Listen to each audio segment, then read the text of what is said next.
Sentí la brisa del océano. Escuché las olas. Luché por esta paz. Me gané esta satisfacción. Protegí mi dignidad contra aquellos que intentaron borrarla. Esa es la victoria que importa. Hablé en voz baja. Esto es por lo que luché. No por la casa. Este momento, esta paz. La botella de vino se sentía más pesada de lo habitual, mientras la llevaba por el sendero de piedra hasta la casa de Javier. La zona norte de la ciudad se extendía a mi alrededor. Todo paisajes desérticos y tejados rojos cociéndose bajo el sol de la tarde. Yo mismo había horneado las galletas esa mañana, de avena y pasas, las favoritas de Javier desde niño. Los pequeños gestos importaban cuando intentabas mantener la conexión con tu único hijo. Valeria abrió la puerta antes de que pudiera tocar. Arturo, justo a tiempo. Su sonrisa era amplia, pero algo en ella me recordó la mueca de un coyote que una vez vi acorralando a un conejo detrás de mi taller mecánico. No me lo perdería, dije, entrando donde el aire acondicionado golpeaba como una bofetada fría. Javier salió de la cocina secándose las manos en un trapo. Papá, qué bueno verte. Nos dimos la mano. ¿Cuándo habíamos dejado de abrazarnos? Y señaló hacia el comedor. El almuerzo está casi listo. La casa tenía esa cualidad de estar preparada, como una sala de exposición de muebles. Todo combinaba. Nada parecía vivido. Dejé el vino y las galletas en la encimera de granito y me acomodé en su sofá de color crema, preocupado inmediatamente por dejar marcas. «Te ves cansado», dijo Valeria, sentándose frente a mí. Sus ojos recorrieron mi rostro con una intensidad que me puso la piel de gallina. «¿Estás durmiendo bien? ¿Descansando lo suficiente?» «Duermo bien. Es solo que, a tu edad, la salud se vuelve tan importante». Se inclinó hacia adelante. «¿Has estado olvidando cosas últimamente?» La miré fijamente. «¿Olvidando cosas?» «Valeria, quiere decir que nos preocupamos por ti», intervino Javier rápidamente. «Viviendo solo. Dirigiendo esos talleres tú solo. He dirigido talleres Vargas durante 30 años. Exacto». Javier se sentó junto a Valeria y sus rodillas se tocaron. Alguna señal silenciosa pasando entre ellos. Es mucho tiempo para llevarlo todo tú solo. ¿No crees que es hora de incorporar a alguien más? ¿Compartir la carga? Lo observé con atención. Mi hijo nunca antes había mostrado interés en el negocio. Se había dedicado al sector inmobiliario. Había hecho su propio camino. ¿Qué estás preguntando realmente, Javier? Solo me preocupo, papá. Su lengua se deslizó por sus labios. ¿Y si pasara algo? ¿Alguien más sabe cómo acceder a tus cuentas? Las cajas de seguridad. ¿Has actualizado tu testamento recientemente? Las preguntas llegaron demasiado rápido, demasiado específicas. La mano de Valeria apretó el brazo de Javier. Otra señal. Habían ensayado esto. «Me las arreglo bien», dije lentamente. «Por supuesto que sí». La voz de Valeria se había vuelto aguda. «Pero Javier tiene razón. Las familias deben cuidarse mutuamente». El almuerzo fue salmón y espárragos. Apenas lo saboreé. Cada vez que levantaba la vista, Javier me estaba observando. Cuando me disculpé para usar el baño, oí susurros urgentes desde el comedor. Al volver, sorprendí los ojos de Javier siguiendo cada uno de mis pasos, midiendo algo que no podía nombrar. «¿Más vino?», ofreció Valeria, sirviendo antes de que yo respondiera. Logré terminar el postre, una cosa de chocolate elaborada, y me levanté para irme. Esto fue agradable. Deberíamos hacerlo de nuevo. «No vas a conducir solo a casa, ¿verdad?». La pregunta de Valeria sonó como una acusación. «Tal vez Javier debería seguirte, solo para estar seguros. He estado conduciendo durante 45 años. Por supuesto». Javier me acompañó a la puerta. «Llama cuando llegues a casa, para que sepamos que llegaste bien». Asentí, de repente desesperado por irme, al buscar mis llaves en la mesa auxiliar.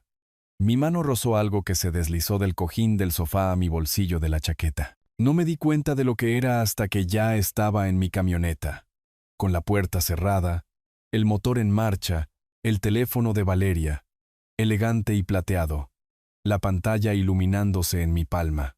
Debería haber vuelto a entrar inmediatamente. En lugar de eso, me quedé allí, mirando la notificación que acababa de aparecer. Doctor Morales confirmó cita para evaluación. Presentación la próxima semana según lo discutido. Mis manos agarraron el volante. Las implicaciones se estrellaron sobre mí como una ola, ahogando todo lo demás. Evaluación. Presentación. Discutido. Miré hacia la casa. A través de la ventana delantera, pude ver a Javier y Valeria. En la sala, de pie juntos, hablando intensamente. Puse la marcha y me alejé lentamente, observándolos por el espejo retrovisor. Ninguno miró hacia la calle. Aún no se habían dado cuenta. El teléfono pesaba en mi asiento de pasajero mientras conducía a casa a través del tráfico de la ciudad, mi mente ya corriendo por las posibilidades, cada una peor que la anterior. Algo estaba muy mal. Y fuera lo que fuera, había sido planeado cuidadosamente, discutido con médicos y abogados, programado para la próxima semana. Mi propio hijo. La revelación se posó sobre mí como un sudario mientras giraba en mi calle. La pantalla del teléfono ahora oscura, pero su presencia gritando peligro con cada segundo silencioso. No dormí. No pude. El teléfono de Valeria estaba en mi mesita de noche como un arma cargada mientras yo yacía allí mirando las perezosas rotaciones de mi ventilador de techo. En algún momento, alrededor de la medianoche, dejé de fingir y lo cogí. La pantalla de contraseña se burlaba de mí. Probé las combinaciones obvias.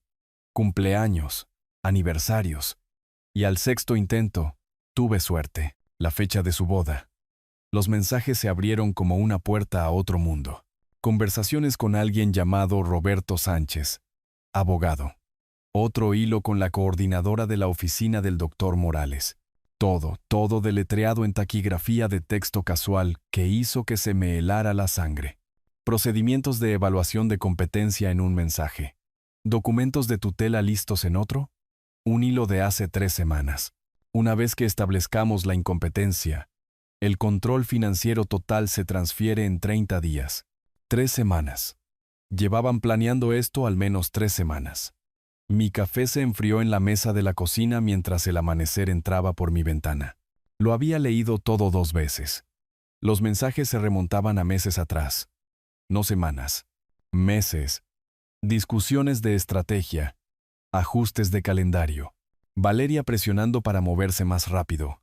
Javier pidiendo paciencia. A las 7 de la mañana, saqué mi propio teléfono y empecé a fotografiar. Cada pantalla, cada conversación, cada marca de fecha. Mi mano se mantuvo firme. 30 años dirigiendo un negocio te enseñan a documentarlo todo. A las 9:30, estaba de vuelta en mi camioneta con el teléfono de Valeria, conduciendo por la ciudad hacia su casa. Javier estaría en el trabajo. Le devolvería el teléfono a Valeria. Vería su cara, vería si revelaba algo. Su calle estaba tranquila, somnolienta por la quietud de media mañana. Aparqué en la acera y subí por el sendero de piedra, con el teléfono en el bolsillo de la chaqueta. El día ya estaba calentando, prometiendo otro día achicharrante. Entonces oí la voz de Javier a través de la ventana de la sala, parcialmente abierta para que entrara la brisa. Sus palabras se oían claras y nítidas. El abogado dijo que una vez que papá firme el formulario de consentimiento médico en la cena, podemos acelerar la audiencia de competencia. El informe del doctor Morales ya está escrito. Me congelé en el sendero, mi cuerpo presionado contra la pared exterior junto a la ventana. Valeria respondió, su voz ansiosa y brillante. ¿Y la evaluación? ¿Estuvo de acuerdo con eso? Él no sabe que está aceptando nada. Javier se rió, realmente se rió. Está enterrado en los papeles del fideicomiso familiar que llevaré a la cena. El viejo ni siquiera lo leerá con atención. Y entonces, la emoción de Valeria era palpable. Entonces el doctor Morales lo evalúa usando el formulario de consentimiento que papá firmó sin saberlo. A Morales ya se le ha pagado para que lo declare incompetente. La audiencia ocurre rápido, tal vez en 2 semanas. El juez firma la orden de tutela, y todo se me transfiere a mí como su tutor. ¿Cuánto tiempo hasta que podamos acceder al dinero? El abogado dijo que una vez que tenga la tutela, controlo todo inmediatamente. El negocio, las propiedades, todas las cuentas. Tendremos que mantenerlo en algún lugar, probablemente en ese centro de cuidados en las afueras. Pero eso es barato comparado con lo que vamos a conseguir. Dejé de respirar Mi hijo estaba discutiendo almacenarme como un mueble no deseado mientras robaba todo lo que yo había construido. ¿Cuándo es la cena?, preguntó Valeria. Lo llamaré esta noche. Haré que suene como una reconciliación. Está desesperado por la conexión familiar. Será fácil. ¿Cuánto vale todo? Javier hizo una pausa. El abogado estima entre 3 y 4 millones de dólares en total. Solo los talleres valen 2 millones de dólares. Y las propiedades en la zona residencial han subido de precio una barbaridad. Apreté la mandíbula con tanta fuerza que pensé que se me romperían los dientes. 4 millones de dólares. Lo habían calculado. Estimado mi valor como ganado en una subasta. Me obligué a moverme, caminando hacia atrás lentamente, vigilando la ventana. Ninguno de los dos apareció. Llegué a mi camioneta. Me subí y me alejé con las manos temblando en el volante. El resto del día desapareció en una niebla. Me senté en el despacho de mi casa, el teléfono de Valeria a un lado de mi escritorio, mi propio teléfono al otro, las capturas de pantalla en la pantalla de mi ordenador, evidencia, cronología, nombres. Cuando Javier llamó esa noche, estaba listo. Papá, soy Javier. Su voz era cálida, preocupada, completamente falsa. Escucha, me siento fatal por lo de ayer. Valeria y yo hablamos y queremos arreglar las cosas. ¿Qué tal una cena aquí el próximo martes? Solo la familia, una conversación real. Dejé que 3 segundos de silencio se extendieran entre nosotros mientras miraba la captura de pantalla que mostraba su conspiración. Suena bien. Hijo. Me gustaría. ¿En serio? Eso es genial. Sonaba aliviado, probablemente pensando que yo seguía siendo el viejo tonto e ingenuo que esperaba. ¿Qué tal a las 7 en punto? ¿A qué hora debo llegar? Mantuve mi voz neutral, vacía. Las 7 es perfecto. Y papá, me alegro mucho de que hagamos esto. Yo también. Terminé la llamada y me senté en la oscuridad de mi despacho, el brillo de la pantalla de mi ordenador iluminando la evidencia de la traición de mi hijo. Creía que me estaba tendiendo una trampa. Creía que entraría ciego y firmaría mi vida mientras él observaba y sonreía. Pero yo había visto la trampa. Conocía el cebo. Entendía el mecanismo. Y ahora, sentado solo en mi casa con la prueba de su conspiración ardiendo en mi pantalla, me di cuenta de algo que debería haberme aterrorizado, pero que en cambio se sentía frío y esclarecedor. La guerra había comenzado. Solo necesitaba lucharla más inteligentemente de lo que ellos esperaban. El martes era en 6 días. 6 días para planificar. 6 días para prepararse. 6 días para demostrarle a mi hijo que subestimar a su padre fue el peor error que cometería jamás. El sol de la mañana entraba por la ventana de mi cocina mientras marcaba el número de la oficina de Ricardo Fuentes. Mi mano estaba firme ahora. Toda la conmoción se había consumido en algo más frío y duro. Fuentes y asociados. La voz de la recepcionista era nítida y profesional. Soy Arturo Vargas. Necesito ver a Ricardo hoy. Es urgente. Una pausa. Señor Vargas, la agenda de Ricardo está completamente. Dígale que es sobre un familiar que intenta robarme el negocio. Dígale que tengo pruebas. 15 minutos después, Fuentes me devolvió la llamada personalmente. Arturo, ¿qué está pasando? Necesito verte esta tarde. No puedo explicarlo por teléfono. Despejaré mi agenda. Ven a las 2. Pasé la mañana imprimiendo capturas de pantalla, organizándolas en una carpeta, preparándome como solía hacerlo antes de negociaciones importantes con proveedores. Trátalo como un negocio, me dije. Elimina la emoción. La oficina de Fuentes ocupaba el piso 14 de un rascacielos del centro de la ciudad. Había estado allí docenas de veces en los últimos 15 años. Revisiones de contratos, adquisiciones de propiedades, constituciones de empresas. Ricardo siempre había sido firme, minucioso. Exactamente lo que querías en un abogado. Se puso de pie cuando entré, la preocupación arrugando su frente. Arturo, ¿te ves enojado? Puse la carpeta sobre su escritorio de caoba. Eso es correcto. Extendí las capturas de pantalla sobre su escritorio metódicamente, señalando mensajes específicos. Fuentes se inclinó hacia adelante, sus gafas deslizándose por su nariz mientras leía. Su expresión cambió de la curiosidad a la alarma y a algo cercano al horror. ¿Cuándo descubriste esto? Preguntó en voz baja. Hace 3 días. Recogió varias capturas de pantalla, leyendo con más atención. Arturo, esto es serio. Si presentan una petición de tutela y curatela antes de que protejas tus activos, el tribunal podría nombrar un curador temporal. Podrías perder el acceso a tus propias cuentas bancarias mientras esto se resuelve. Las palabras golpearon como un golpe físico. ¿Cuánto tiempo tenemos? Basado en estos mensajes, Fuentes se desplazó por las imágenes en su ordenador, donde se las había enviado por correo electrónico. Días. Tal vez una semana. Mencionaron presentarla la próxima semana. Eso fue hace 2 días. Necesitamos movernos ahora. Agarró su teléfono, pulsando el botón del intercomunicador. Janet. Despeja mi tarde. Prepara documentos de fideicomiso de emergencia y cancela todo mañana por la mañana. Fuentes buscó los estatutos del Estado en su ordenador, explicándome el escenario de pesadilla. Una vez que comienzan los procedimientos de incompetencia, los activos se congelan pendientes de evaluación. Examinadores designados por el tribunal, evaluaciones psicológicas, un limbo legal que podría extenderse por meses. Vamos a crear un fideicomiso en vida irrevocable, explicó. Transferir todo, los talleres, tu casa, las cuentas de inversión al fideicomiso. Tú serás el fideicomisario principal. Pero aquí está la clave. Nombraremos a un fiduciario profesional independiente como fideicomisario sucesor, no a un miembro de la familia, alguien que no pueda ser manipulado. Durante los siguientes 3 días, viví en la oficina de Fuentes. Redactamos documentos, revisamos cláusulas, construimos lo que él llamó protección de fortaleza.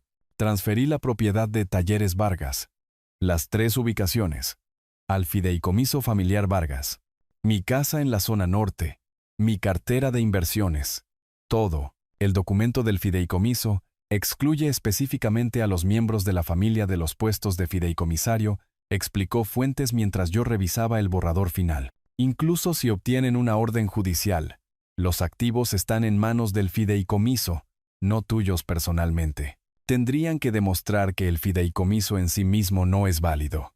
¿Pueden hacer eso? No fácilmente. No cuando hemos documentado todo correctamente. También programé exámenes médicos.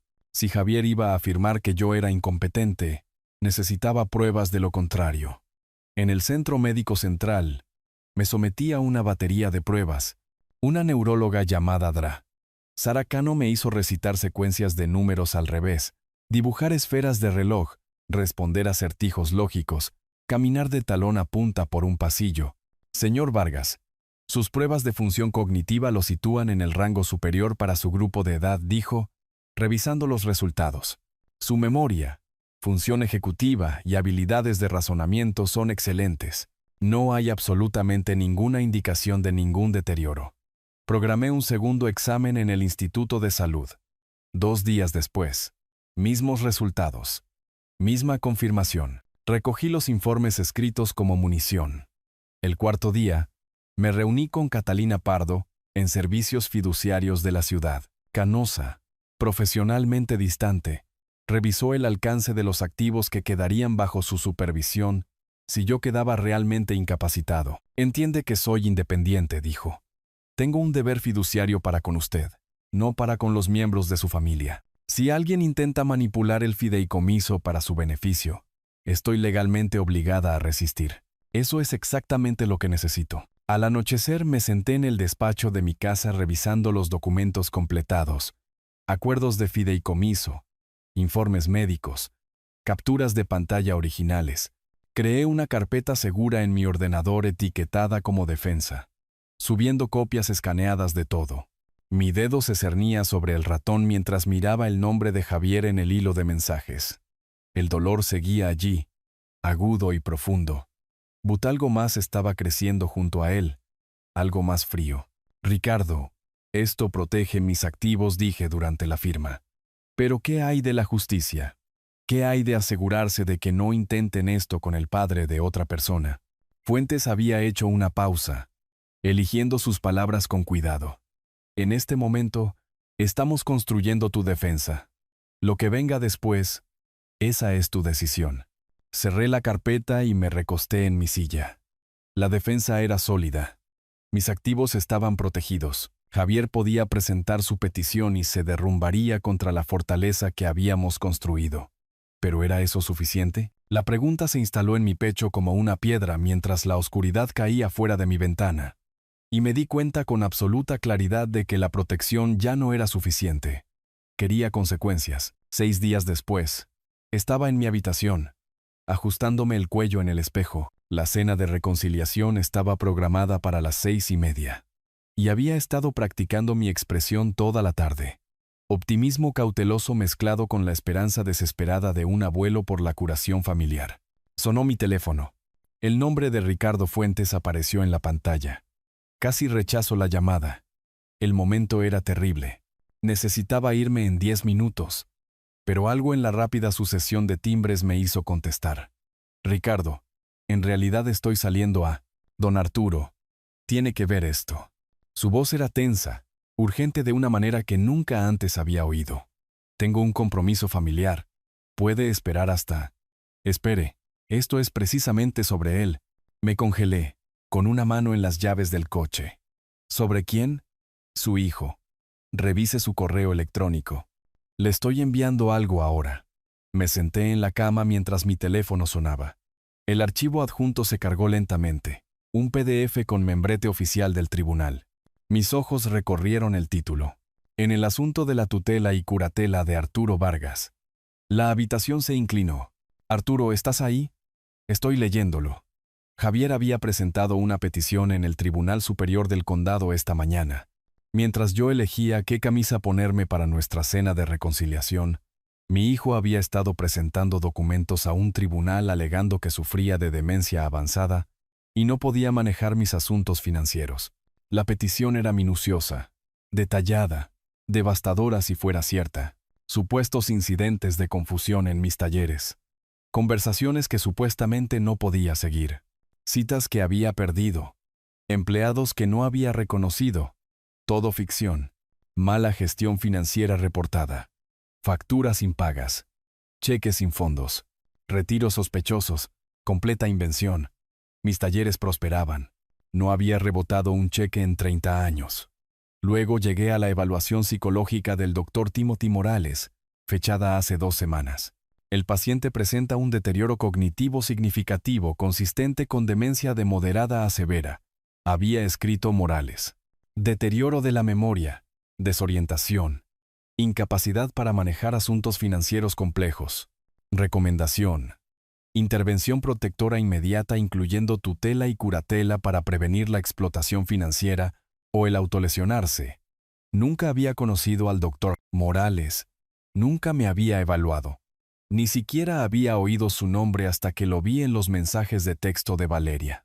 Arturo, mira la página 12, dijo Fuentes. Me desplacé por la página. Allí estaba mi firma en un formulario de consentimiento para evaluación psiquiátrica, fechado hace 3 semanas. La caligrafía era parecida, muy parecida. Pero el ángulo de la BLM en Vargas estaba mal. La presión sobre la A' era demasiado ligera. Nunca firmé esto, dije en voz baja. Lo sé, eso es falsificación. Eso es un crimen. Mis manos ya no temblaban. Estaban perfectamente quietas, lo cual era de alguna manera peor. Javier presentó una petición de tutela en el Tribunal Superior del Condado esta mañana, continuó. Fuentes. Está pidiendo la curatela temporal de emergencia sobre tus bienes y tu persona. La audiencia está programada para la próxima semana, pero se supone que debo cenar con él esta noche. Mi voz sonaba hueca. Dijo que quería disculparse, arreglar las cosas. Esa cena era parte del plan. Mira la página 12 de la petición. Afirma que has sido receptivo a la asistencia familiar y has estado de acuerdo en firmar los documentos necesarios. Iba a conseguir más firmas esta noche para fortalecer su caso. Caminé hacia el despacho de mi casa, abriendo el documento en mi ordenador para verlo más grande. Leí cada página con atención, catalogando las mentiras. Luego recuperé mis informes médicos del cajón del escritorio, los exámenes en los que Fuentes había insistido, y los coloqué junto al teclado. La evaluación fabricada del Dr. Morales era supuestamente de hace 2 semanas. Mis exámenes reales en el Centro Médico Central y en el Instituto de Salud, realizados después de que descubrí el complot, mostraban una función cognitiva perfecta. Las fechas contaban la historia. Javier le había pagado a Morales para que escribiera una evaluación fraudulenta. Luego había falsificado mi firma en un formulario de consentimiento para que pareciera legítimo, todo mientras planeaba la cena donde me haría firmar más documentos, probablemente disfrazados de papeles de fideicomiso familiar o poderes notariales de atención médica. Cogí mi teléfono y llamé a Javier. «Papá, ¿ya vienes en camino?» Su voz era cálida, ansiosa, falsa. Hice mi voz débil, apologética. «Javier, lo siento mucho. Me ha sentado mal algo. Creo que es una intoxicación alimentaria. No creo que pueda ir esta noche». Una pausa. Solo una fracción demasiado larga. ¿Intoxicación alimentaria? ¡Qué lástima! ¿Estás seguro de que no deberías ir al hospital? Podría ir a ayudarte con... No, no. Inyecté un temblor en mi voz. Solo necesito descansar. Reprogramaremos pronto. Claro, claro. Aceptó demasiado rápido. La frustración sangrando a través de su cuidadosa preocupación. Descansa, papá. Terminé la llamada y fotografié la firma falsificada con mi teléfono, enviándosela por texto a Fuentes con un solo mensaje. Nunca firmé esto. Reunión mañana por la mañana, a primera hora. Luego caminé hacia la ventana de mi sala. El paisaje desértico se extendía más allá de mi patio trasero. Todo siluetas de saguaros y montañas púrpuras bajo la luz agonizante. Todavía estaba vestido para la cena a la que no asistiría. Camisa abotonada, pantalones planchados. El reloj que Javier me había regalado para mi 60º cumpleaños. Lo había planeado todo.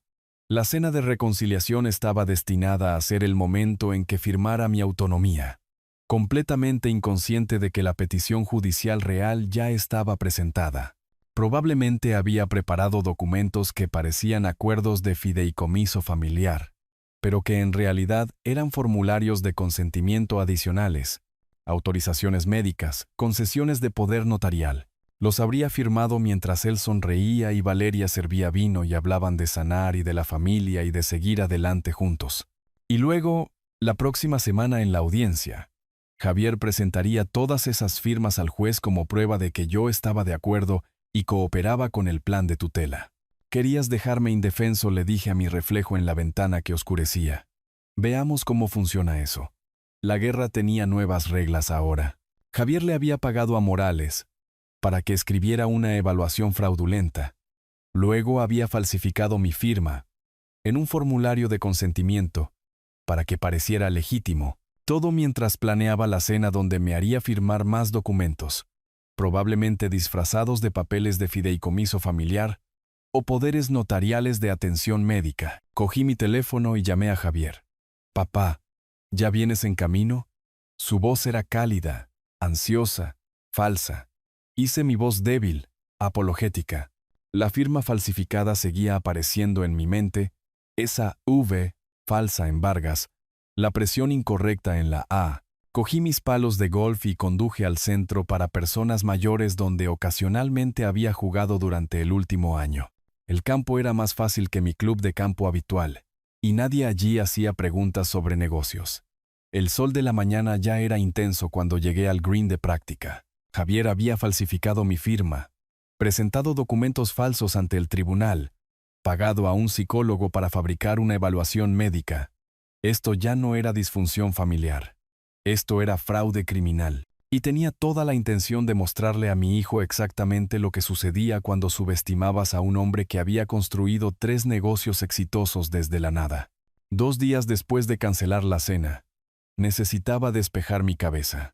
«La tensión en tus manos sube por tus brazos», continuó, demostrando una postura adecuada. «Intenta aflojar los dedos, dejando que el palo descanse naturalmente». Intenté otro pat. La bola se desvió. «En realidad no se trata del golf, ¿verdad?» Su voz era suave, profesional, como si hubiera pasado años leyendo la angustia de la gente. Algo en su manera me hizo bajar la guardia. Tal vez era el agotamiento. Tal vez era el hecho de que era una extraña que no conocía a Javier. No conocía mi negocio. No tenía ningún interés en mi vida. En 20 minutos, nos habíamos trasladado a una mesa de patio sombreada, y yo le estaba explicando todo. Elena escuchó sin interrumpir. Cuando terminé, asintió lentamente. Mi amiga Margarita, su sobrino, intentó algo similar hace 5 años, dijo.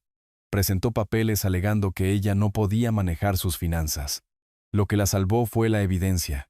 Registros diarios, declaraciones de testigos, pruebas de que estaba viviendo una vida normal y competente. Tengo evaluaciones médicas, dije. Un certificado de buena salud de 2 médicos. Eso es excelente, pero también necesitas demostrar competencia diaria. ¿Estás documentando tus decisiones comerciales? ¿Manteniendo registros de tus actividades? El tribunal quiere ver capacidad continua, no solo una instantánea. Sacó un pequeño cuaderno de su chaleco de voluntaria y comenzó a escribir, no sobre mi historia, sino acciones prácticas, registros de actividad diaria, declaraciones de testigos de colegas, fotografías participando en tareas complejas. Su antigua formación como enfermera se notaba en su enfoque metódico. Coordiné la atención al paciente durante 30 años, explicó. He visto evaluaciones de competencia ir en ambos sentidos. Las que tienen éxito para el paciente siempre tienen documentación. Sonó mi teléfono. Marcos Chávez, mi proveedor de repuestos. Arturo, solo llamaba para saber cómo estabas. ¿Todo bien con el negocio? Alguien llamó, preguntando por nuestra relación. Dijo que estaban preocupados por problemas de facturación. Sentí que se me formaba hielo en el pecho. ¿Qué problemas de facturación? Eso es lo que dije. No hay ninguno. Nunca has fallado un pago. Solo pensé que era extraño. Le di las gracias y colgué. Elena observó cómo cambiaba mi expresión. 15 minutos después, llamó mi contable. Recibí una consulta extraña de tu nuera. Estaba preguntando sobre tu gestión financiera. Si había notado alguna confusión en tus instrucciones últimamente. La tercera llamada vino de Frank Rodríguez, mi mecánico jefe durante 12 años. Jefe, recibí una llamada rara de Javier hoy. Frank sonaba incómodo. Estaba preguntando si has estado olvidando cosas en el taller, tomando decisiones extrañas. Le dije que estás tan agudo como siempre, pero pensé que debería saberlo. ¿Qué preguntó exactamente? Si has estado confundido con los pedidos, perdiendo citas, ese tipo de cosas. Lo corté rápido. Pero, Arturo, ¿qué está pasando? Terminé la llamada y miré mi teléfono. 3 llamadas en 1 hora. 3 de mis relaciones comerciales clave. Todo a los pocos días de cancelar esa cena. Están envenenando el pozo, dije en voz baja, llamando a mis contactos comerciales, sembrando dudas. La expresión de Elena se endureció con reconocimiento. Entonces necesitas documentarlo todo. Cada llamada, cada conversación. Y necesitas contactar a esos contactos tú mismo antes de que los rumores se arraiguen. Arrancó una página de su cuaderno y escribió su número de teléfono. Llámame si necesitas hablar con alguien que entienda estas situaciones. A lo que te enfrentas no es solo legal, es guerra psicológica. Me levanté guardando su número. Gracias por escuchar, por el consejo. No dejes que te aíslen, dijo. Así es como funcionan estas cosas. Te cortan de tu sistema de apoyo. Hacen que todos duden de ti. Mantente conectado. Mantente visible. Sigue viviendo tu vida de manera competente y pública. Conduciendo a casa hice una lista mental de cada relación comercial que Javier y Valeria podrían atacar. Mi banquero, mi agente de seguros, la compañía de arrendamiento de mis talleres, cualquiera que pudiera testificar sobre mi capacidad o falta de ella si esto iba a juicio. No solo me estaban atacando en el tribunal, estaban atacando mi reputación, mi credibilidad, la base de confianza que había pasado 30 años construyendo en la comunidad empresarial de la ciudad. Entré en mi garaje y me senté en la camioneta, con el teléfono en la mano. Las palabras de Elena resonaron. Guerra psicológica. Bien, si querían guerra en múltiples frentes, lucharía en múltiples frentes. Pero primero, necesitaba entender qué los hacía estar tan desesperados. La gente no falsifica firmas y destruye sus relaciones con su padre sin una motivación seria. Necesitaba saber de qué estaban huyendo realmente Javier y Valeria. A la mañana siguiente, Me senté frente a Ricardo Fuentes mientras me presentaba a un hombre llamado Martín Reyes, 40 y pocos años, traje elegante, llevando un portafolio de cuero que parecía bien usado. Martín me ha ayudado con investigaciones corporativas, explicó Fuentes. Verificaciones de antecedentes, diligencia de vida financiera. Es minucioso y discreto. Autoricé una verificación completa de antecedentes financieros de Javier y Valeria. Lo que sea que los estuviera impulsando a cometer fraude, necesitaba entenderlo. Busca deudas, le dije a Reyes. Busca presión. Averigua por qué necesitan mi dinero tan desesperadamente. 3 días después, Reyes regresó con una carpeta gruesa. La leí en la oficina de Fuentes, usando un resaltador amarillo para marcar las cifras clave. Javier había acumulado $180,000 en deudas de póker en línea, múltiples plataformas de juego, muchas operando en zonas grises legales. Las pérdidas se remontaban a 18 meses atrás, acelerándose en los últimos meses. Valeria había pedido prestados $90,000 contra una antigua propiedad en las afueras. Una casa que habían tenido antes de comprar su lugar actual. La solicitud de préstamo alegaba mejoras en el hogar, pero el dinero había desaparecido en su cuenta conjunta en cuestión de semanas. Tu hijo tiene un serio problema de juego, dijo Reyes, señalando una sección específica. Estas no son apuestas casuales. Está muy metido con algunas plataformas en el extranjero que no se toman bien el impago. La mayor preocupación es este procesador en el extranjero. Se sabe que venden deudas a agencias de cobro que operan de maneras legalmente cuestionables. Estudié los números, así que si alguien comprara esta deuda, tendrían influencia sobre Javier. Influencia significativa, especialmente si el comprador pudiera amenazar con exponer la actividad de juego o exigir el pago de la deuda de inmediato. Fotografié páginas específicas con mi teléfono y se las envié por texto a Fuentes. ¿Podemos comprar esta deuda? Fuentes levantó la vista de su ordenador. Potencialmente. Estos grupos en el extranjero a menudo venden deuda en dificultades con un descuento. Prefieren obtener algo que nada. Haz que suceda de forma anónima. Durante los siguientes 2 días, Fuentes negoció a través de intermediarios legales que nunca conocería. Mientras tanto, traté de mantener la normalidad. Dirigí mis talleres, revisé el inventario, me reuní con clientes y me reuní con Elena para tomar un café. Ella había sugerido un café tranquilo en el casco antiguo, lejos de mis lugares habituales. Hablamos de cosas no relacionadas con batallas legales. Películas clásicas, rutas de senderismo por el desierto, su trabajo voluntario con pacientes de terapia cognitiva. Cuando se rió de mis secas observaciones sobre clientes difíciles, algo apretado en mi pecho se aflojó ligeramente. Pareces más ligero hoy, dijo, tocando mi antebrazo. Menos cargado. Estoy tomando medidas en lugar de solo reaccionar. Se siente diferente.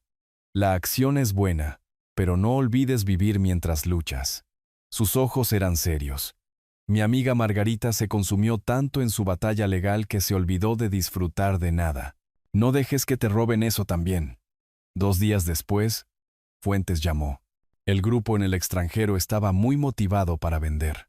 Preferían tener 60 centavos por dólar ahora que perseguir a tu hijo a través de jurisdicciones internacionales. Adquirimos la deuda por $108,000. Ahora está oficialmente asignada al Fideicomiso Financiero Vargas. El rastro de papel está limpio, hermético, todo legal y rastreable. Javier recibirá una notificación en 48 horas de que su deuda ha sido transferida a un nuevo acreedor. Me recosté en la silla de mi oficina, con los dedos entrelazados. Mi hijo me debía dinero y aún no lo sabía. La deuda me daba base legal, la capacidad de exigirla, el poder de exponer su juego a los tribunales, a la familia de Valeria, a cualquiera que pudiera estar financiando su estilo de vida. Esa noche, me reuní con Elena para cenar. Un pequeño lugar italiano que ella conocía, de propiedad familiar, con manteles a cuadros y velas y botellas de vino. Hablamos de su difunto esposo, fallecido hacía 15 años, y de mi esposa, que había fallecido hace 8 años. El dolor compartido creaba una intimidad inesperada. Mi teléfono vibró durante el postre. El texto de Fuentes, deuda adquirida, documentos presentándose mañana. Silencié el teléfono y volví toda mi atención a Elena. Estaba describiendo una ruta de senderismo que amaba en las montañas, sus manos moviéndose mientras hablaba, su rostro animado. Me di cuenta de que estaba genuinamente interesado, no creando estrategias, no conspirando, sino realmente escuchando a otra persona hablar sobre algo que le importaba. «Deberías venir conmigo alguna vez», dijo. «El sendero no es demasiado difícil. Vistas hermosas. Me gustaría eso». Conduciendo a casa más tarde, me sorprendí sonriendo. No la fría satisfacción de ganar ventaja sobre Javier, sino algo más cálido, inesperado. Elena me había recordado que la vida existía fuera de esta batalla, que podía buscar justicia, y aún así experimentar momentos de conexión genuina, que la venganza y vivir no eran mutuamente excluyentes. La notificación de la deuda llegaría a Javier mañana. Descubriría que su correa financiera ahora pertenecía a alguien que no conocía. Todavía, pero esta noche, había cenado con una mujer interesante que me hizo reír y pensar, y sentir algo más que un cálculo frío. Tal vez Elena tenía razón, tal vez la mejor venganza no era solo destruir los planes de Javier, sino negarme a dejar que él destruyera mi capacidad para cualquier otra cosa. 2 días después, Javier recibió la carta. No estuve allí cuando sucedió, but podía imaginar la escena perfectamente. Su cubículo de oficina en la ciudad, probablemente almorzando en su escritorio, firmando por una carta certificada sin pensar mucho en ello, luego abriendo el sobre, aviso de cesión de deuda, sus $75,000 de deuda de juego en el extranjero transferidos al fideicomiso financiero Vargas. Vargas, mi nombre, mi fideicomiso. Valeria comenzó a llamar 1 hora después. 7 llamadas en 20 minutos. Estaba en el taller revisando el inventario cuando mi teléfono comenzó a vibrar como una avispa enojada. Lo cogí una vez, vi su nombre. Lo puse boca abajo en mi escritorio. Para la 4ª llamada, estaba dejando mensajes de voz. Los escuché más tarde, oyendo su voz cambiar de una cortesía cuidadosa a un pánico apenas controlado. «Arturo, por favor, necesitamos hablar sobre este malentendido». Siguiente mensaje. 10 minutos después. «Arturo, solo intentábamos ayudar. Por favor, devuélveme la llamada». Para el 7º. «Por favor, podemos arreglar esto. Por favor». Los borré todos. Esa tarde, un mensajero entregó la respuesta de Fuentes a su petición de incompetencia. Recibí la llamada de Ricardo 1 hora después. «Está hecho», dijo.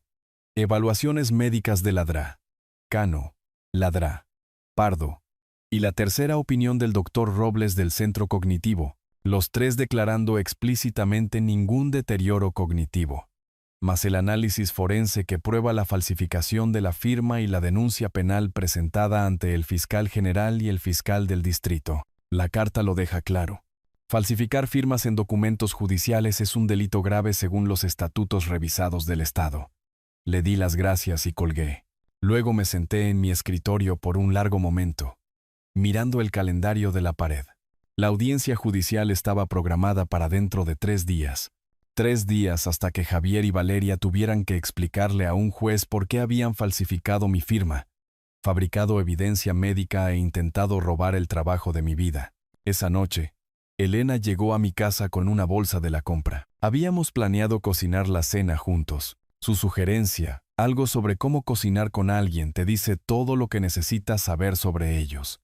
Desempacó los ingredientes en el mostrador de mi cocina. Pechugas de pollo, verduras para ensalada, hierbas frescas.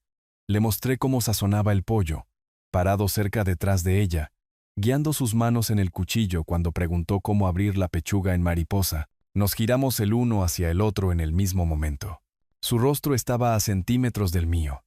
Ninguno de los 2 se apartó. «Eres bueno en esto», dijo en voz baja. «¿Cocinando?» «Estando presente, a pesar de todo lo demás que está sucediendo». Le había contado antes sobre la adquisición de la deuda de Javier. No presumiendo, sino explicando mi estrategia. Ella había escuchado sin juzgar, su mano descansando en mi antebrazo. «Te estás protegiendo», había dicho. «Eso no es lo mismo que la crueldad». Ahora, en mi cocina con harina en sus manos y risa en sus ojos cuando accidentalmente volqué un tarro de especias, me di cuenta de algo sorprendente. No había pensado en Javier o en el caso judicial durante casi 1 hora. El descanso más largo que mi mente se había tomado en 2 semanas. Cocinamos juntos con un ritmo cómodo, chocando hombros ocasionalmente, pasándonos ingredientes sin necesidad de pedir. El pollo salió perfecto. La ensalada estaba crujiente y brillante. Comimos en la mesa de mi comedor, hablando de todo excepto batallas legales, su trabajo voluntario, mis historias de reparación de coches, recuerdos compartidos de rutas de senderismo que ambos amábamos. Después de la cena, lavamos los platos uno al lado del otro. Yo lavaba, ella secaba, y le conté que Javier había recibido la notificación de la deuda. «¿Qué piensas hacer con eso?», preguntó, el tono casual enmascarando una pregunta seria. Mi mano se detuvo en el agua jabonosa. Usarlo como palanca. Hacerle entender que no puede destruir a la gente sin consecuencias. Y después del caso judicial encontré sus ojos. No lo sé todavía. Parte de mí quiere perdonarlo. Parte de mí quiere verlo fracasar. No he decidido qué parte gana. Ella tocó mi brazo suavemente. Eso es honesto.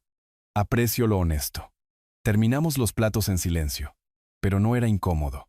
Era el silencio de dos personas que no necesitaban llenar cada momento con palabras. Cuando se fue alrededor de las 10, apretó mi mano en la puerta. ¿Nos vemos el sábado? Podríamos visitar ese jardín botánico que mencioné. Me gustaría eso. La vi alejarse y luego volví a mi cocina.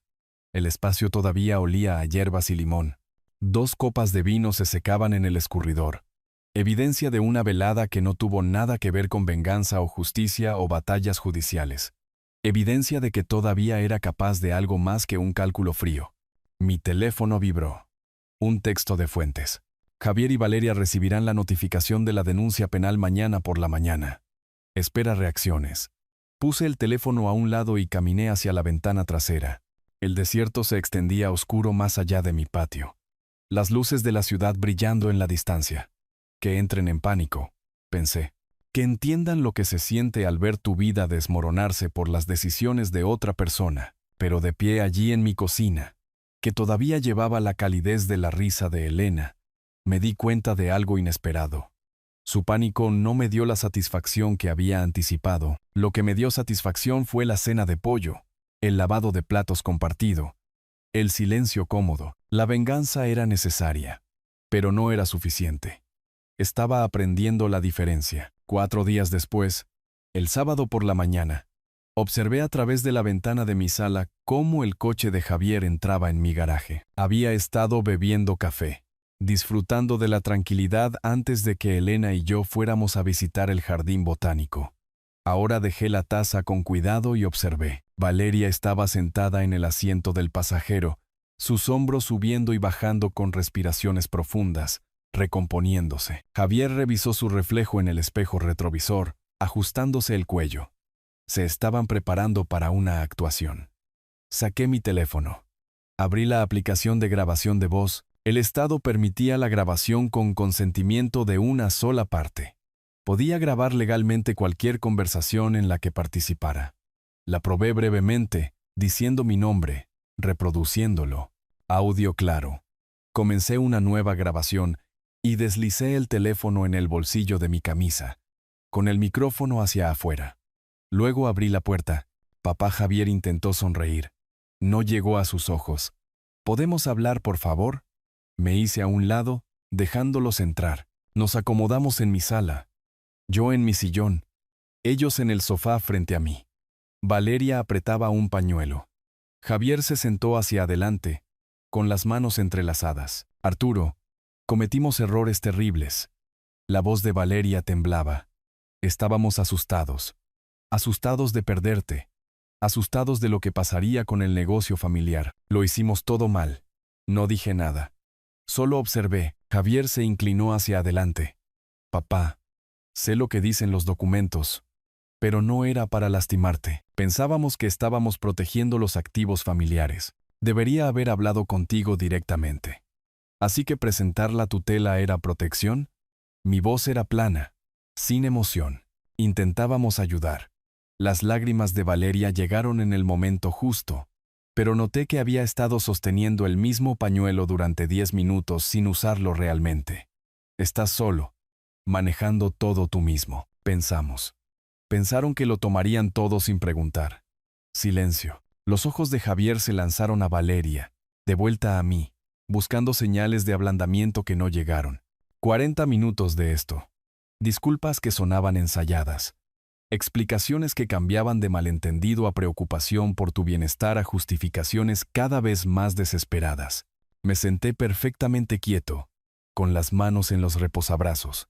Ocasionalmente asentía levemente, animándolos a seguir hablando. Llenaban cada silencio, cada palabra hundiéndolos más. Valeria ahora caminaba de un lado a otro, frustrada por mi falta de respuesta. Su narrativa cuidadosamente construida se estaba resquebrajando. No queríamos engañarte, soltó de repente. Simplemente pensamos que nos darías el negocio tú mismo. Te estás haciendo mayor y somos familia. Tenía sentido. ¿Por qué luchar contra nosotros cuando podrías haber hecho la transición de las cosas pacíficamente? Ahí estaba. La verdad bajo la actuación. Javier intentó recuperarse. Necesitábamos tanto el dinero. No lo entiendes. La presión bajo la que hemos estado. Me levanté. La audiencia judicial es en 3 días. Pueden explicarle todo esto al juez. Estoy seguro de que encontrarán sus razonamientos convincentes. La cara de Valeria se puso blanca. Arturo, por favor. Creo que deberían irse ahora. Se fueron. Javier miró hacia atrás una vez desde la puerta, la boca abierta como si fuera a decir algo más. Luego simplemente se dio la vuelta y caminó hacia el coche. Me quedé en mi puerta durante varios minutos después de que se fueran, mirando la calle vacía. Luego caminé a mi despacho. Conecté mi teléfono a mi ordenador y respaldé la grabación en 3 ubicaciones. Disco duro, almacenamiento en la nube, unidad USB en mi caja fuerte. Sus propias palabras admitiendo que esperaban que simplemente les entregara mi negocio, que necesitaban el dinero lo suficiente como para cometer fraude. Elena llegó 1 hora después. Todavía estaba en mi despacho cuando llamó. Hola, dijo, leyendo mi rostro de inmediato. ¿Qué pasó? La llevé a mi patio trasero en lugar de sugerir que nos fuéramos al jardín botánico. Nos sentamos a la sombra con vistas al paisaje desértico. No hablé al principio, ella tampoco.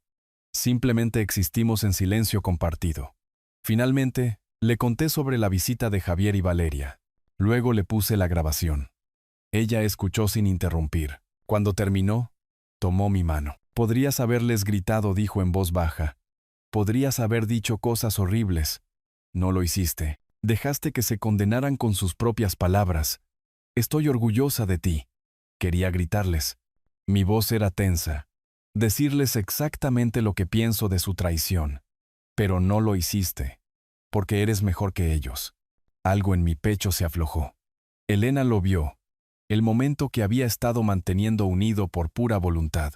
De repente, seguro para desmoronarse un poco, se acercó más en el banco del patio. No tienes que ser fuerte cada segundo. No conmigo. La miré entonces.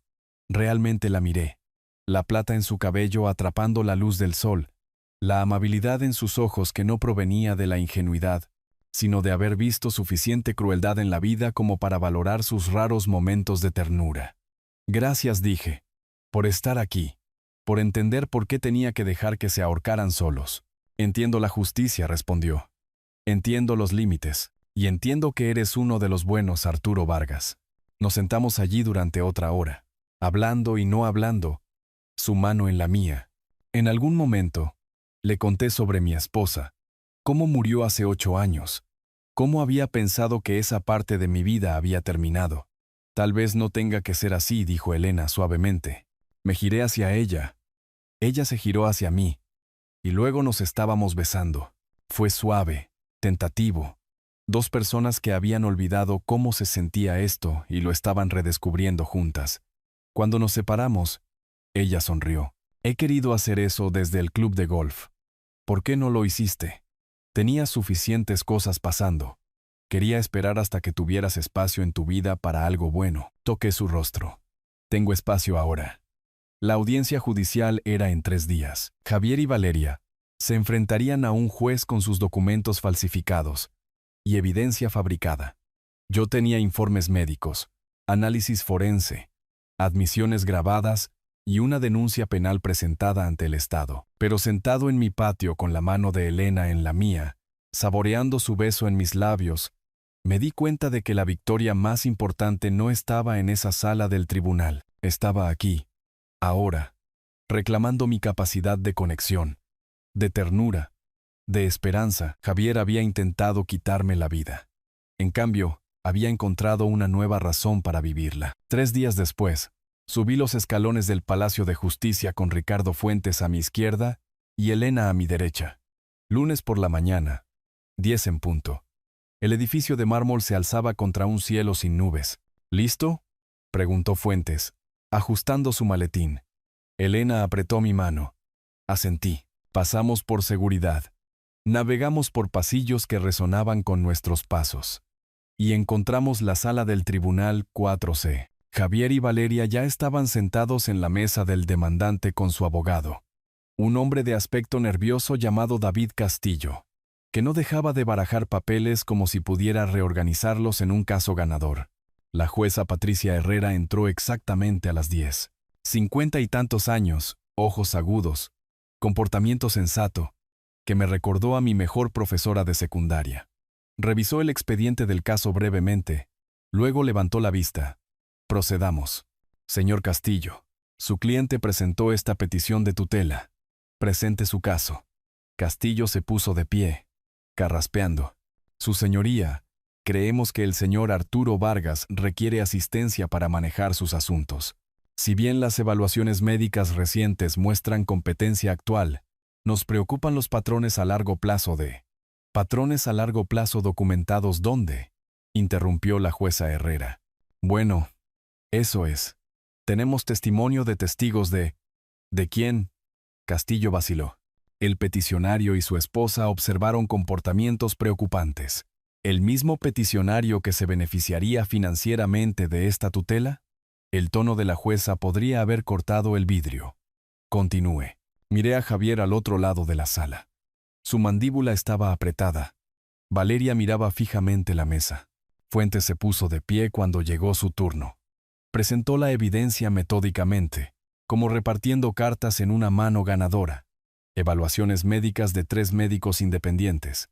Ladrá, Cano, Ladrá, Pardo y el doctor Robles. Cada informe explícito. Ningún deterioro cognitivo en absoluto. Luego el análisis forense de documentos. Fuentes mostró la firma falsificada junto a las mías genuinas en la pantalla de la sala. Incluso yo podía ver la diferencia. El ángulo incorrecto en la V, ébrema, la presión ligera en la A. Señor Castillo, dijo la jueza Herrera, estudiando la comparación. Su cliente presentó un formulario de consentimiento con lo que su propio perito ahora admite que parece ser una firma falsificada.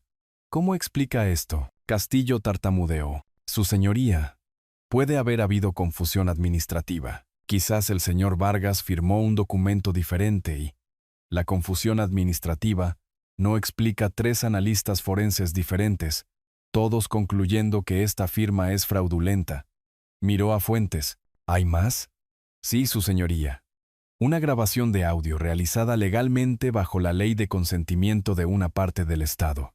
Vi los ojos de Javier cerrarse mientras Fuentes la reproducía. Los altavoces de la sala transmitieron cada palabra. La voz de Valeria. No queríamos engañarte, simplemente pensamos que nos darías el negocio tú mismo. Te estás haciendo mayor y somos familia. Tenía sentido. La voz de Javier. Necesitábamos tanto el dinero. No lo entiendes. El silencio después de que terminó fue absoluto. La jueza Herrera se quitó las gafas, las limpió lentamente, se las volvió a poner. Cuando habló, su voz era fría y precisa. Esta petición se desestima con perjuicio. Señor Vargas, le pido disculpas por el tiempo que el tribunal ha perdido con este asunto. Señor Javier Vargas, se le ordena pagar las costas legales de los demandados en su totalidad. $15,000. Además, remitiré esta evidencia al fiscal del condado para que revise posibles cargos penales. El mazo cayó. Caso cerrado. Me puse de pie, estreché la mano de Fuentes. Elena me sonrió, no triunfante, solo presente. Caminamos juntos hacia la salida. Detrás de nosotros, oí la silla de Javier arrastrarse hacia atrás. Pasos. Su voz fuerte y desesperada en él. Papá. No me di la vuelta. La mano de Elena estaba en la mía, firme y cálida. Sigue caminando, dije en voz baja. Seguimos caminando, en el estacionamiento. Me detuve junto a mi camioneta y miré hacia el edificio. Javier estaba en los escalones del Palacio de Justicia. Valeria tirando de su brazo tratando de alejarlo. Se veía pequeño desde esta distancia. Derrotado, no sentí ningún triunfo, ninguna satisfacción en su fracaso. Solo alivio de que hubiera terminado. Elena se apoyó en mí. ¿Cómo te sientes? Cansado, dije honestamente, y listo para empezar a pensar en algo más que en casos judiciales. Bien, me besó en la mejilla, porque tengo algunas ideas sobre eso. Condujimos a casa a través del tráfico del mediodía de la ciudad.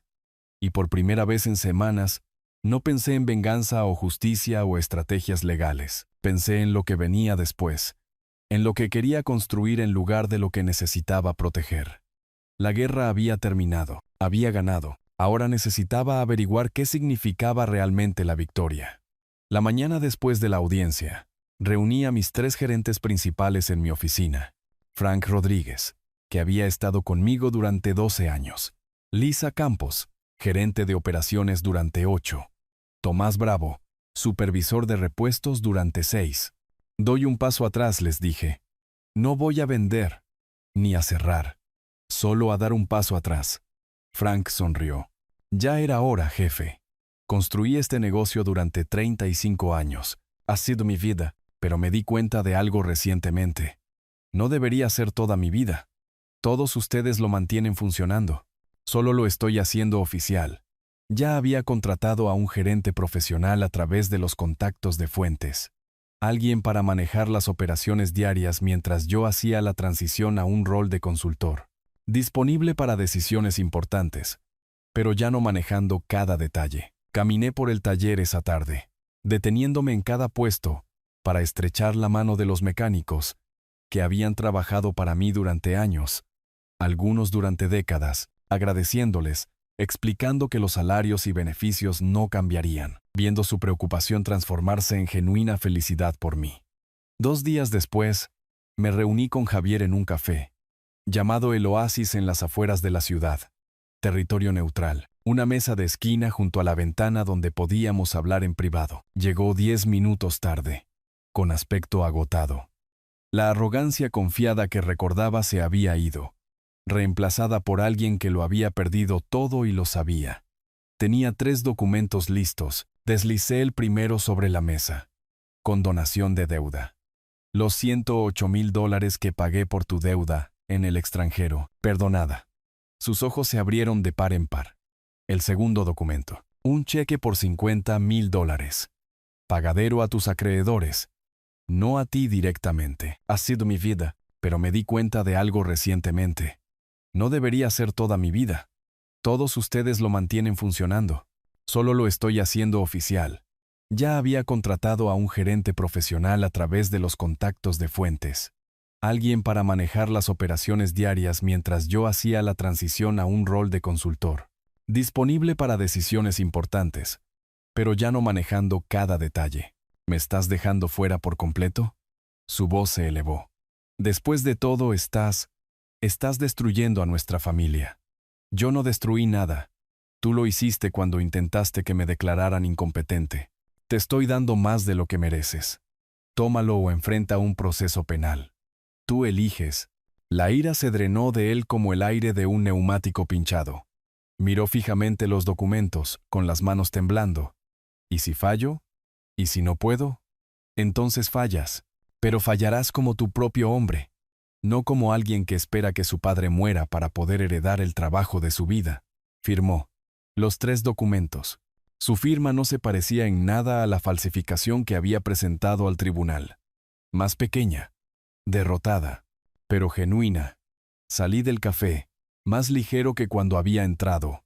Ese capítulo estaba cerrado. Javier tenía la oportunidad de reconstruir su vida en sus propios términos. Si la tomaba o no, ya no era mi responsabilidad. 2 días después, Elena y yo cargamos su sedán con bolsas de fin de semana y una nevera con sándwiches. Íbamos en su coche, no en mi camioneta. Una elección deliberada. ¿Listo para una aventura?, preguntó, deslizándose en el asiento del conductor. Más que listo. Condujimos hacia el oeste, hacia la costa. La mano de Elena descansaba en mi rodilla mientras yo veía el desierto dar paso a las colinas. Paramos para almorzar en un pueblo fronterizo. Cambiamos de conductor, y ella se durmió en el asiento del pasajero en algún lugar después de la frontera.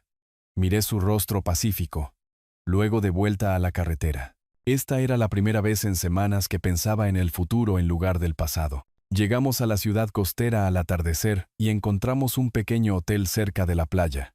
A medida que se acercaba la puesta de sol, caminamos hacia la playa, descalzos, con los pies en el agua fría del Pacífico, las olas rompiendo alrededor de nuestros tobillos.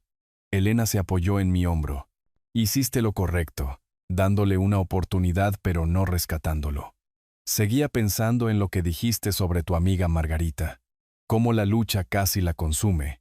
No quiero ser consumido, quiero vivir. Apretó mi mano. Entonces vivamos. El sol descendió en el océano, pintando el cielo en tonos de naranja y oro. Observé el horizonte y entendí con absoluta claridad. Ganar no se trataba de derrotar a Javier. Se trataba de reclamar mi derecho a elegir mi propia vida. Había protegido lo que construí, asegurado mi legado, dado a mi hijo una oportunidad de redención mientras mantenía límites que honraban mi propio valor, pero la verdadera victoria era estar aquí con Elena, sintiendo la brisa del mar en mi rostro, planeando viajes por carretera y cenas tranquilas y mañanas de domingo, perezosas en lugar de estrategias judiciales y recolección de pruebas.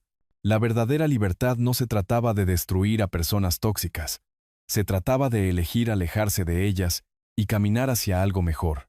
¿En qué estás pensando?, preguntó Elena. La acerqué más. En que pasé 2 meses luchando por la justicia y gané. Pero esto, ahora mismo, esto es lo que realmente se siente ganar. Ella sonrió. Bien. Porque esto es solo el comienzo. Las olas rompieron. El sol se puso. El océano se extendía infinito ante nosotros. Y en algún lugar detrás de mí, la ciudad y todas sus batallas se sentían muy, muy lejanas. Había sobrevivido a la traición de mi hijo, construido defensas, luchado en los tribunales, ofrecido misericordia con límites. Ahora era libre de hacer lo único que realmente importaba, vivir bien. Si te gustó esta historia, por favor, dale me gusta a este video. Suscríbete al canal y comparte tus impresiones de esta historia en los comentarios. Para escuchar la siguiente historia, haz clic en el recuadro de la izquierda. Gracias por vernos.